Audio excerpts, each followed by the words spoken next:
Hello दोस्तों, नमस्कार। स्वागत है एक बार फिर से आप सभी के अपने प्रिय चैनल पर। दोस्तों, आपको बता दें जो अभी की सबसे बड़ी खबर आ रही है, जहां पर राजनाथ सिंह ने भरी हुंकार कहा पीओके वापस लेना संसद का है संकल्प। वहां के लोग भी पाकिस्तान के हैं खिलाफ। जी हां दोस्तों, पीओके को लेकर सबसे बड़ा बयान दिया है राजनाथ सिंह ने। और साथ ही साथ दोस्तों बड़ी खबर आपको बताएंगे, जहां पर सीमा विवाद मुद्दे पर चीन ने दिया अमेरिका को बहुत बड़ी चेतावनी। भारत के साथ संबंध को लेकर चाइना ने कह दिया है भारत के साथ हमारे संबंधों में दखल ना दे अमेरिका। बताएंगे दोस्तों अब क्या कहा है चीन ने और भी कुछ, और भारत के साथ संबंधों को लेकर क्या कहा है दोस्तों, साथ ही साथ बताएंगे। जहां पर यूक्रेन से युद्ध लड़ रहे रशिया को अब आई भारत की याद और भारत से है मदद की आस, मांग रहा ये खास सामान। जी हाँ दोस्तों, सबसे पहले आपको भी बताने वाले हैं, तो आराम से बने रहेगा वीडियो का अंत तक। लेकिन खबरों में आगे बढ़ने से पहले हमेशा की तरह दोस्तों, अगर आप भी मानते हैं कि भारत का दुश्मन देश मोदी जी के होते हुए थर थर कांपता है दोस्तों, और इतनी हिम्मत नहीं कि आंख उठाकर भारत की ओर देख सके, तो इस वीडियो को कर दीजिएगा लाइक, चैनल को सब्सक्राइब, बेल आइकन दबा के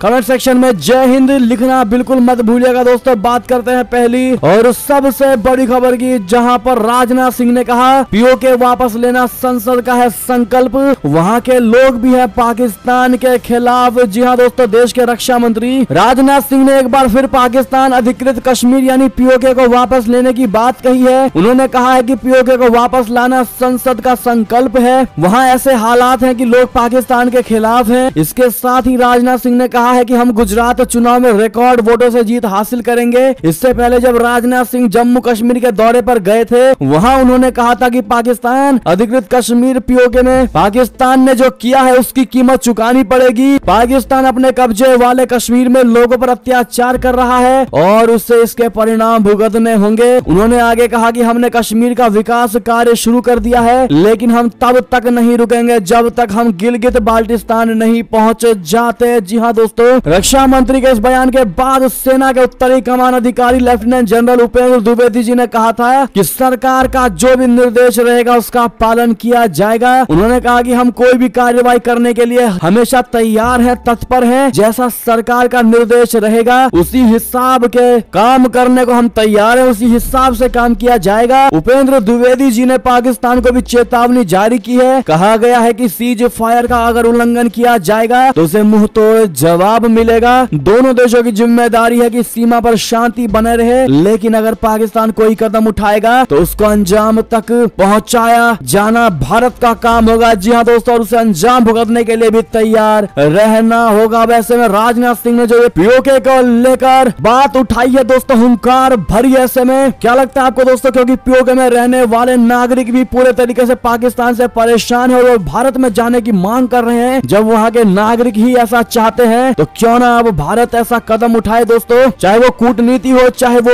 और भी दूसरा कोई कदम हो। पीओके पर अब एक्शन लेने की बारी है। आपको क्या लगता है, आपकी क्या निजी राय होगी दोस्तों, कमेंट में लिखकर जरूर बताइएगा। और आप लोग प्रधानमंत्री नरेंद्र मोदी जी से क्या रिक्वेस्ट करना चाहेंगे पीओके को लेकर, बताइएगा जरूर। और इस वीडियो को जितनी ज्यादा सके शेयर कर दीजिएगा ताकि हर किसी को इस खबर के बारे में पता चल सके दोस्तों, और वीडियो को लाइक भी कर दीजिएगा। बात करते हैं और बड़ी खबर की, जहां पर भारत के साथ हमारे संबंधों में दखल ना दे अमेरिका। जी हां, सीमा विवाद मुद्दे पर चीन ने दे दी अमेरिका को बड़ी चेतावनी। जी हां दोस्तों, चीन और अमेरिका के बीच एक बार फिर से तनातनी शुरू हो गई है। दोनों देश एक दूसरे के खिलाफ लगातार बयानबाजी कर रहे हैं। ताजा मामला है कि भारत के साथ संबंधों का, जिसे लेकर चीन ने अमेरिका को चेतावनी दे दिया है और कहा है कि अमेरिकी अधिकारी भारत के साथ उसके संबंधों में दखल अंदाजी ना दे। पेंटागन ने कांग्रेस को भेजी अपनी रिपोर्ट में इस बात की चर्चाएं भी की हैं। अमेरिकी रक्षा विभाग के मुख्यालय पेंटागन की रिपोर्ट में चीन के बयानों को प्रमुखता से जगह दी गई है। इस रिपोर्ट में कहा गया है कि चीनी सेना भारत को अमेरिका के नजदीक जाने से रोकना चाहती है और इसके लिए वो सीमा यानी एलएसी पर तनाव कम करने की हर संभव कोशिश कर रही है, लेकिन इस बीच अमेरिका की दखल अंदाजी उसे पसंद नहीं आ रही। जी हाँ दोस्तों, दरअसल पेंटागन की रिपोर्ट में अमेरिका ने चीन पर आरोप लगाते हुए कहा है कि 2021 के दौरान चीनी सेना यानी पीएलए ने सीमा पर अवैध रूप से बलों की तैनाती को बनाए रखा और एलएसी के साथ बुनियादी ढांचे का निर्माण जारी रखा। वार्ता में न्यूनतम प्रगति हुई क्योंकि दोनों पक्ष सीमा पर कथित लाभ खोने का विरोध करते हैं। प्रत्येक देश ने दूसरे की सेना को वापस लेने और पूर्व गतिरोध की स्थिति में लौटने की मांग की है, लेकिन ना तो चीन और ना ही भारत उन शर्तों पर सहमत हुए हैं। अमेरिका के आरोपों के बाद चीन भड़क गया और पीआरसी बोले तो पीपुल्स रिपब्लिक ऑफ चाइना अधिकारियों ने अमेरिकी अधिकारियों को चेतावनी दी है कि वे भारत के साथ उसके संबंधों में हस्तक्षेप न करे। जी हाँ दोस्तों, अमेरिका ने पेंटागन की रिपोर्ट में आगे कहा है कि पीआरसी ने भारतीय बुनियादी ढांचे के निर्माण पर गतिरोध को दोषी ठहराया है, जिसे उसने पीआरसी क्षेत्र पर अतिक्रमण के रूप में माना है, जबकि भारत ने चीन पर भारत के क्षेत्र में आक्रामक घुसपैठ शुरू करने का आरोप लगाया है। जी हाँ दोस्तों, 2020 की झड़प के बाद से ही पीएलए ने लगातार बल की उपस्थिति बनाए रखी और ऐसे में दोस्तों अब भारत के साथ संबंधों को लेकर चाइना अब अमेरिका को फटकार और चेतावनी देता हुआ दिखाई दे रहा है दोस्तों, और कह रहा है कि हमारे संबंधों के बीच में दखल देने की कोई आवश्यकता नहीं है। लेकिन दोस्तों चाइना यही सेम बयान ताइवान के मुद्दे पर भी अमेरिका से ये कहता है और उसके बावजूद भी चाइना ताइवान पर आक्रमण करता है दोस्तों, उसमें लड़ाकू विमानों को पहुंचाता है। और ऐसे में अगर भारत को लेकर इस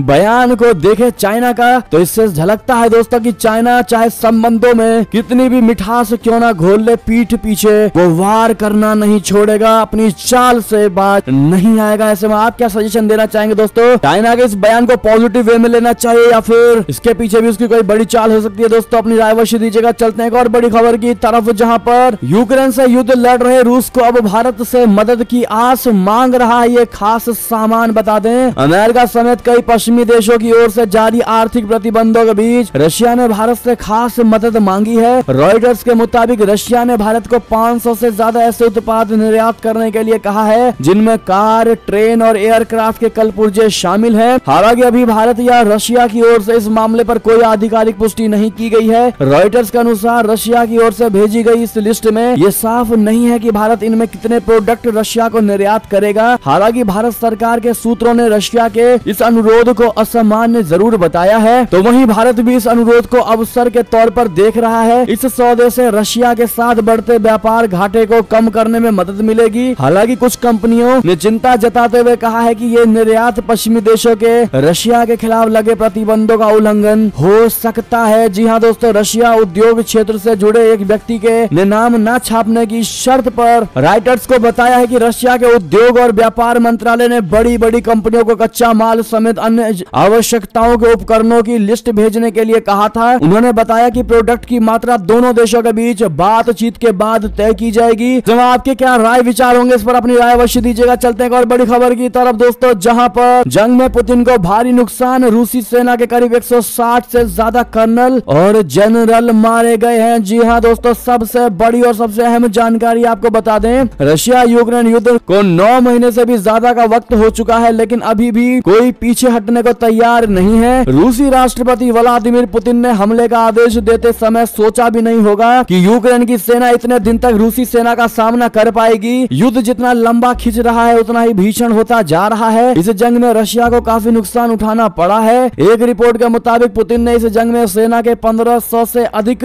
उच्च अधिकारियों को खो दिया है, जिनमें से 160 से ज्यादा जनरल और कर्नल है। इससे पहले अमेरिकी सेना के एक उच्च अधिकारी ने दावा किया था कि इस युद्ध में रूसी सेना के 1 लाख से ज्यादा सैनिक मारे गए हैं। तो वहीं यूक्रेन के साथ जंग से रशिया को कितना नुकसान हुआ है, क्रेमलिन की ओर से इस पर अभी तक कोई जानकारी नहीं दी गई। रूस के रक्षा मंत्री सर्गेई शोइगु ने हाल ही में 5397 सैनिकों के मारे जाने की बात कही थी। ऐसे में दोस्तों रशिया को वाकई में दोस्तों बहुत ज्यादा नुकसान होता हुआ दिखाई दे रहा है। शायद वाकई में रशिया ने बिल्कुल नहीं सोचा होगा कि वो यूक्रेन के साथ इस युद्ध को इतने लंबे समय तक खींच पाएगा। रशिया को लगा था कि यूक्रेन छोटा सा देश है, बहरहाल देश तो यूक्रेन को मानता ही नहीं है रशिया, लेकिन फिर भी दोस्तों एक छोटे क्षेत्र में फैले इस देश को समझ करके रशिया ने उस पर हमला किया था दोस्तों। लेकिन ऐसा कुछ हो जाएगा, उल्टा ये युद्ध रशिया पर ही भारी पड़ जाएगा, ये कभी नहीं सोचा होगा। क्या लगता है दोस्तों आपको, पुतिन ने क्या समझ करके यूक्रेन पर वार किया होगा? बात करते हैं एक और बड़ी खबर की, जहां पर दक्षिण कोरिया की हवाई सीमा में घुसे चीन और रशिया के लड़ाकू विमान, बढ़ गया तनाव। जी हाँ, दक्षिण कोरिया, चीन और रशिया के बीच तनाव बढ़ने के आसार हैं। खबर यह है कि चीन और रशिया के लड़ाकू विमानों ने दक्षिण कोरिया की हवाई रक्षा क्षेत्र में प्रवेश किया है। दक्षिण कोरिया की योनहाप समाचार एजेंसी ने जॉइंट चीफ ऑफ स्टाफ के हवाले से बताया है कि 2 चीनी और 6 रूसी लड़ाकू विमानों ने बिना किसी पूर्व सूचना के दक्षिण कोरिया की हवाई सीमा में प्रवेश किया है। सियोल के जॉइंट चीफ ऑफ स्टाफ ने कहा है कि चीनी के H-6 बॉम्बर सुबह लगभग 5:50 पर दक्षिणी और उत्तर पूर्वी तटों से हवाई रक्षा क्षेत्र में घुसे और बाहर निकल गए। जी हाँ दोस्तों, उन्होंने कहा कुछ घंटे बाद ये विमान जापान सागर से हवाई रक्षा क्षेत्र में फिर से दाखिल हुए। जी हाँ दोस्तों, साथ ही साथ अंतिम खबर आपको बता दें, जहां पर पीओके में पहुंचेगी तुर्की की सेना, भारत पर हमला करवा सकता है पाकिस्तान। बता दे पाकिस्तान कश्मीर के मुद्दे पर भारत के खिलाफ खूब जहर उगलने के लिए पहले ही तुर्की को फंसा चुका है, लेकिन अब पाकिस्तान तुर्की पीओके में भी घुसना चाहता है। जी हाँ दोस्तों, आपको याद होगा कि हाल ही में भारतीय सेना के बयान के बाद पीओके का मुद्दा फिर चर्चा में आ गया था, लेकिन पाकिस्तान ने अब पीओके पर पकड़ मजबूत करने के लिए एक नया और खतरनाक पैंतरा षड्यंत्र रचना शुरू कर दिया है। जी हाँ दोस्तों, आप सभी को याद होगा कि भारत के विरोध के बीच पाकिस्तान ने इस देश को